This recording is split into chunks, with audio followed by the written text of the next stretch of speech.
Jai Hind everyone and welcome back to your physics classes. Hope you all are staying at home and you all are safe. So now let's start with our new chapter, and that is heat.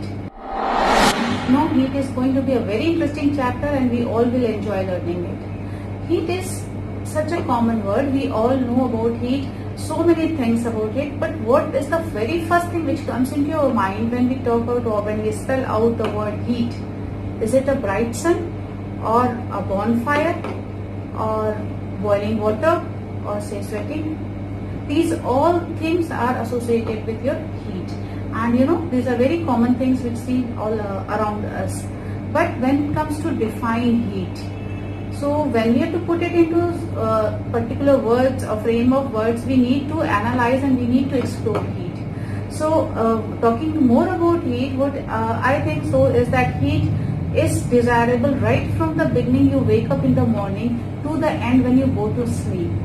So there are so many uses of heat in our daily life, like cooking, drying clothes, even generating electricity, and heat is also used in many other domestic and industrial purposes. So heat is going to be an important part of our life. Everywhere you require heat. You rise up, you get up and you need washroom, where you need hot water. Then your breakfast has to be cooked. That again needs heat energy. And then your clothes should be ironed or dried. Everything requires it. Even the generation of electricity also requires heat. So heat is required in every aspect of our life, whether it's industrial or domestic or any other field. So heat is something which is making us unable to do any kind of work, or it is making me capable of doing any kind of work. Okay, so something which helps us or which makes us able to do any kind of work is called as energy. So it's as simple as that. Your heat is a form of energy. Heat is a form of energy which gives you the sensation of hotness or coldness.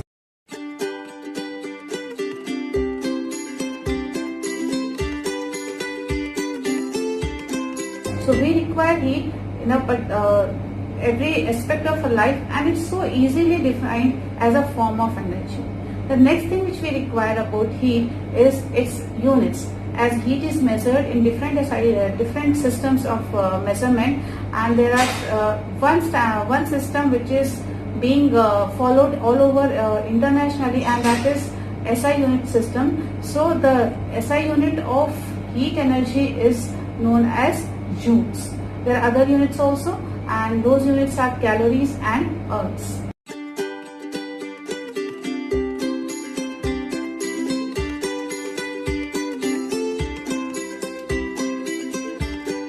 So students, now we have done with the definition and the units of heat. Now let us understand what actually happens at the molecular level when the heat is given to an object or to a matter. As you can see, there are two bowls and both are containing water. If you see from above, you will not recognize which one is hot and which one is cold. We can get to know only by just touching it. By the sensation of touch, we can say yes, this one is hot or this one is cold. But actually what is happening at the molecular level, we need to perform this activity to know what is happening. So I have taken two bowls and with the same amount of water. Now I am going to add coloring agent in it. Let's see what happens. So I am adding the coloring agent first to this one, and then I am adding a coloring agent to this one. Can you see? Oh, something is happening, some difference is there. You can see that the color started spreading out, but here it's still in the initial process. So what does it means? That this one is hot. Oh yeah, this one is the hot water and this one is cold water.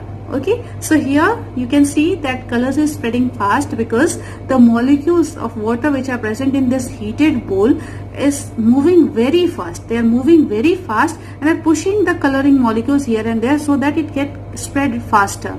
But here the cold water, the molecules are very easily moving. They are very slowly moving, so they are not actually disturbing the coloring molecules, and that is spreading on its own easy rate. So you can see here the color has taken up a wider range, and here it has still not spread so much.